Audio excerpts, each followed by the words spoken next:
So today's guest is Mr. Samuel Kusasira. He's a lecturer at Makerere University Business School in the Department of Energy, Science and Technology. His journey is as impressive as he is already pursuing a PhD in energy economics for focusing on impact, electricity access, and climate vulnerabilities on primary education completions in East Africa. He is a certified carbon literate by the prestigious Carbon Literacy Trust of the UK. He's also leading charge in the environment advocacy and awareness, and his contributions extend beyond academia. Samuel is a visionary founder of Ekcians GreenLyf. He's the executive director as well. And as you notice, this is a grassroots organization empowering university students and young professionals to become catalysts for change in their communities. So his expertise has garnered international recognition that has earned him membership in esteemed International Association of Energy Economics and a role on the advisory committee of the Global University Climate Forum at the University of Yale in the USA. Prior to taking on full-time leadership at GreenLyf, Samuel served as a global climate program coordinator at Save the Children International, where he spearheaded transformative climate capacity building initiatives.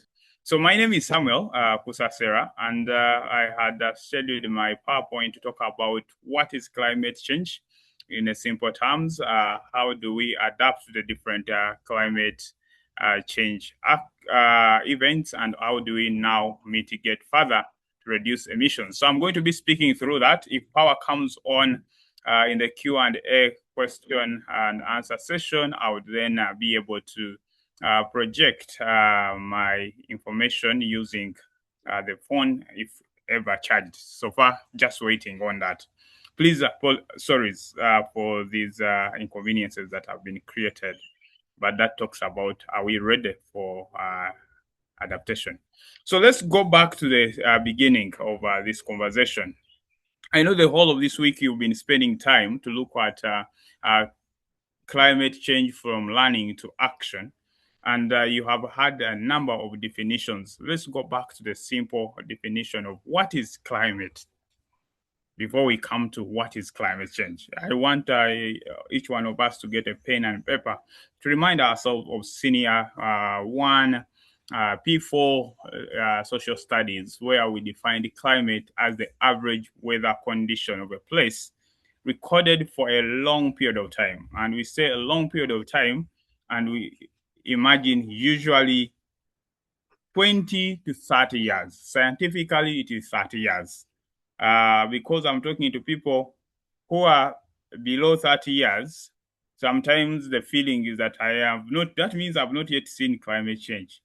You have seen changes in the weather conditions. You've seen some changes in the climate of an area, but maybe you may not be able to refer that until when you understand what climate change and what climate actually means. So I have used the key terms in that definition. We are talking about the average weather condition. So when we talk about the average, we are not talking about the daily weather condition, but we are looking at all the weather conditions of the place and add them up, then divide by the number of days out of 365 times 20 years. 20 to 30 years.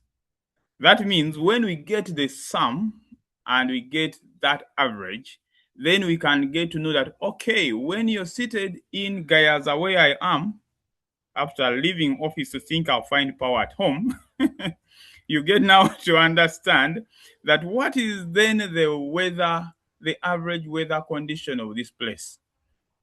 Between now to around August, it's purely dry because we are near the cattle corridor in Luero. So it is actually a bit humid, but also with some bit of dryness. So you can now get to know that you're in a tropical region that is moving towards the dry savanna grasslands.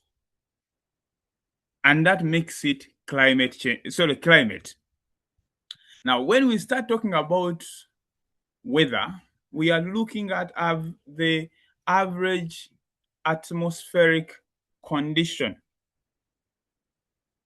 of a place recorded for a short period of time, usually within a day. So I don't know how many people are seated outside. I'm seated outside, and today is a sunny day. What makes it a sunny day? It's because the weather outside has the sun lighting up the entire world. You literally can see a cloud. You see only the blue sky. So because it's a blue sky with a sharp sunlight, then we call it weather. And we say it's a sunny day. Now, when we migrate away from the weather and now start talk about climate change, okay, then those are the changes in the average weather condition of a place that are recorded for a long period of time. For better language, I'm going to use the word to replace the word changes to fluctuations. So I'll call climate change as the average fluctuation in the weather conditions of a place that are recorded for a long period of time. Please get my words very clearly. Keywords in that definition. We are talking about the fluctuation in the average weather conditions. So the keyword is fluctuation that are usually going to be recorded for a long period of time. And these fluctuations can either be rise or fall. They can be a rise in the temperature levels or a fall in the temperature levels. They can be unpredictability of the weather conditions or the unpredictability of the seasons. Okay, building a story. So I've talked about weather. I've talked about climate. I've talked about climate change. And I've introduced the statement fluctuation in the average weather conditions. Now, the question that we ask ourselves is, okay, is climate change of any problem? What if it changes? How does it affect me? And maybe as a lecturer, as one of the privileged Ugandans who is able to earn a salary on a monthly basis, I may say, so what? Climate change, so what? At the end of the day, my salary is not going to change by a fraction, maybe reduce. If anything happens and I'm lucky, it's going to increase. So whether it rains, whether there is a dry season, I'll have food on the table because I can be able to buy things in the marketplace. Or maybe I come from a privileged family. Do I need to matter about anything concerning climate change? So you start asking yourself those questions. And when you don't have too many answers, then that means it matters. When you have too many of the answers, maybe you ask yourself another question. If I'm not affected, who is the most affected in the community? Then that's when we start bringing in issues of gender differences. It's okay, maybe there's a mother somewhere in Karamoja right now who is seated watching their children getting malnourished. Maybe there is a breastfeeding mother right now who can literally get breast milk for her child because she has not had food for a week. Maybe there is a lady who used to live in Ibududa, but because of the landslides, due to too much rains in the rainy season, their house was washed away and she lost all her children and the husband, and she lost her house. Now she's either in a camp or being housed by a relative. Then you start to say, okay, What if those people, all of them, lose their jobs? Or when they lose their living and they run to the urban area, young boys who used to live somewhere in one of those affected regions with the extension of Lake Victoria, people who used to live near the shores no longer have a livelihood and they end up in Kampala. They become part of the street children. They become part of the Kawanga group of youth. And as you're walking in the night in your well tinted car, they open your car and steal your bag. Maybe that's when it can matter. Okay. So we start now seeing the amplified and multiplied effects of climate change starting to enter at our own backyard. And once it reaches your backyard, then it starts to matter. So we start now to say, okay, how does climate change then affect people? It increases poverty levels, it increases unemployment, it increases stress levels. It actually leads to death among some people. It continues to have a situation in a country that is developing.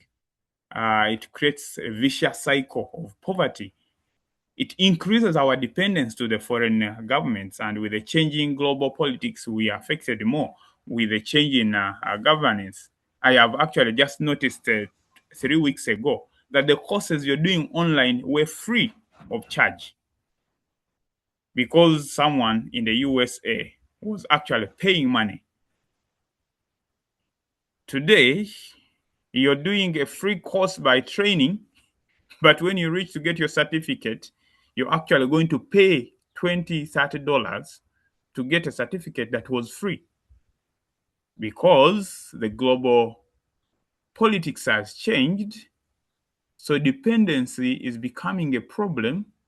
The ones we used to run to pick money, now they're asking money from us to learn climate change and how we can adapt to it quickly. So then when you know that it affects you, what do? There are two things you're going to do. One, if you're a person who looks beyond now, you want to prevent it to happen to your children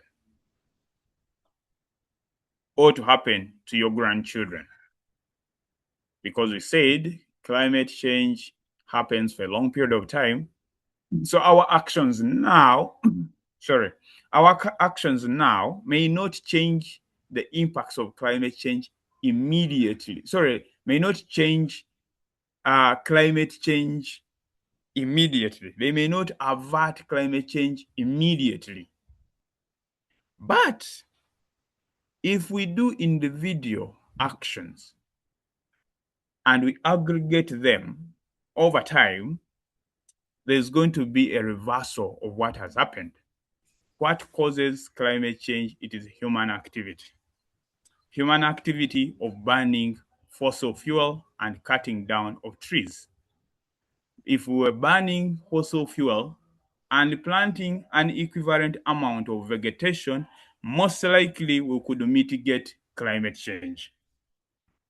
But because we burn, but also as the population increases, we are looking out for new areas of settlement, new areas for agriculture. We are extracting more minerals and clearing the bushes. We want more roads. We want more schools. We want more industrial parks. Then we are not actually replacing vegetation as equivalent to the amount of carbon we are emitting. Now that imbalance, if it was a weighing scale, and it is not naturally, it's supposed to be balanced like this, okay, where carbon exists with vegetation and oxygen balances it up, we are now at this point where you have carbon emissions at this point and what we call carbon sinks, they are here. Now, because of that imbalance, the ozone layer is increasing and the effects, we are feeling them. So one of the ways we deal with climate is to actually avert the changes. Mitigate, the word that we use there is mitigate climate change. And we mitigate by saying, can we transition our energy sources from those that are carbon heavy to those that have less carbon emissions? Can we can we mitigate by planting more trees? And that's where we introduce the Ready Plus. Okay, regenerative agriculture comes in, agroforestry comes in, forestation comes in. Then we say, okay, if we cannot do energy transit, if we cannot plant trees, then another person, an activist, say, why don't we leave, okay, the carbohydrate, why don't we leave the petroleum products and fossil fuels in the ground where they were buried by God, so they don't get emitted out in the sky easily. Those are all actions that you can be able to take. But the key action here, when you talk about mitigation, we are saying, how can we reduce the emissions into the environment? Now, the other way you can approach climate change, once it happens to you, you can actually adapt, adjust your life, adjust the way you live. And how we adapt to climate change is by using both technology and indigenous knowledge. We say, okay, when I was growing up early, I used to have my grandmother, may her soul rest in peace, she used to tell us, these birds here that are moving, it shows that it's going to rain and it's going to be heavy rain. And because of that, she would say, please make sure you have food in your house such that when it is over raining, you don't have to go back. So we used to dry cassava like at this stage, and you have enough cassava in the house. During the rainy season, you would get out your cassava and pound that and eat, because you would now have food in the house. Then still towards the dry season, they would tell us, now this season is going to be dry. You need to store enough food in your granaries. And we're asking people, today in Uganda, how many people in their backyard have granaries? Maybe we have transitioned our granaries to the bank accounts, that we have money that is just there to hold shocks. Then that's when we come to tell people, can we raise our housing? If you're building any house in Kampala, please don't put a basement. Because if you're going to put a basement and you have shops in the basement, when it overly rains in Kampala, most likely you're going to have flooding. And when the flooding comes, your property in the basement is likely going to be affected.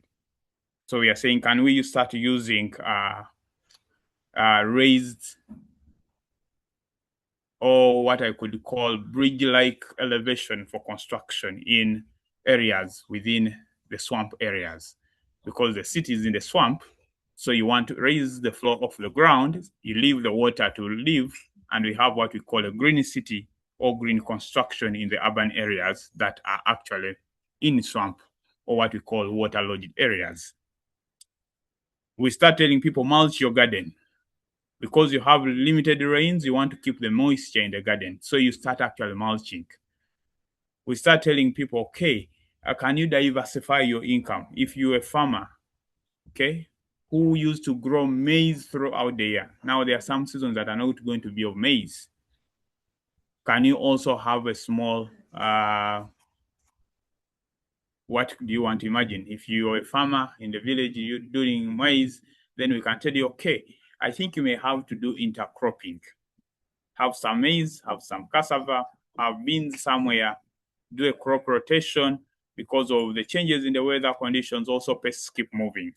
So when we talk about mitigation and adaptation, that's actually what we are talking about. And for the whole of this program, we are going to be asking ourselves, how do we start individual actions? How do we start group projects? How do we invest in climate change? And how do we advocate for policies for industrialists and business people to actually adapt our economy in the changing environment, but also mitigate the long-term changes in the weather conditions? Globally, energy leads actually 70% of the emissions that we are talking about. So this is the conversation I wanted to share with you. You've talked about the resilience and mitigation strategies. So I'm wondering, how can our global or local communities collaborate and balance economic growth, justice, while integrating science and indigenous knowledge, resilient infrastructure, maybe health systems, emerging technologies into long-term climate resilience strategies that will foster, social cohesion. And now that we are working with young professionals, also enhance youth engagement and maybe sustained international cooperation. So as you think through that, I'm going to we're going to allow a few questions before we can go into the breakout rooms. So if you do have a question, please feel free to raise your hand or type in the chat, and they'll be responded to you. Over to you, Samuel. Thank you so much. You've asked a very good question of collaboration, and I think I would stick to that. Partnerships are a key driver of integrated approach, but also broad coverage. You can't be a one-size-fits-all.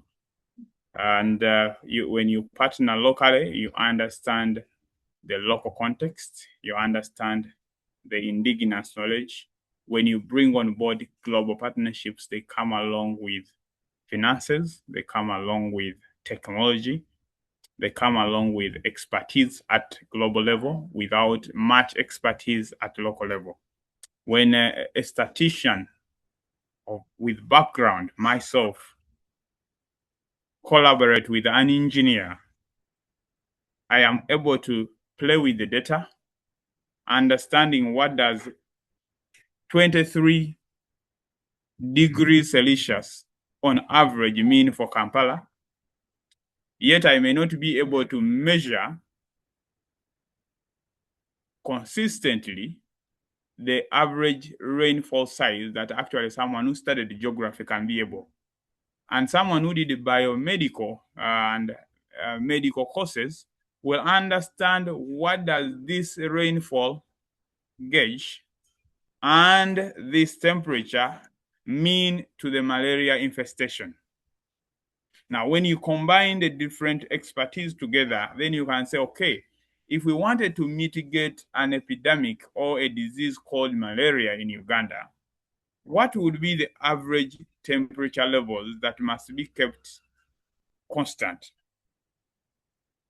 And that means our target becomes bring the temperature back to the average condition that would not favor the infestation of pests and epidemics like the ones we have in the tropical region to increase. But the one who wants to adapt will say now, when it reaches this temperature and this rainfall average for a given area, then we should be able to start telling people to sleep under their mosquito net.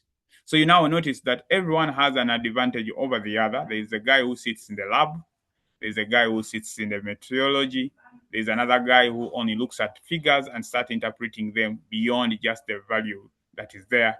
But also you have another guy in the finance who is saying, what would be the easy strategy to get funding for the adaptation and mitigation challenges that is the least cost to the country to avoid a heavy debt burden or bad loans. So in a way, all of us actually, when we collaborate, when we partner, we can be able to hit both the mitigation targets, but also hit the adaptation target. The danger we have is where we sit now, there is a lot of siloed working. Everyone wants to work in their own independent small group, which we call cocoon. And while working in those small cocoon, we are not able to drive impact at scale because it's small pieces. And sometimes you find that actually we have maladaptation, we start getting greenwashing. Industrialists want to do their things in their own, and they are hiding behind corporate social responsibility because they don't want accountability from others. So they hide the figures. They will not engage other people to critique their actions.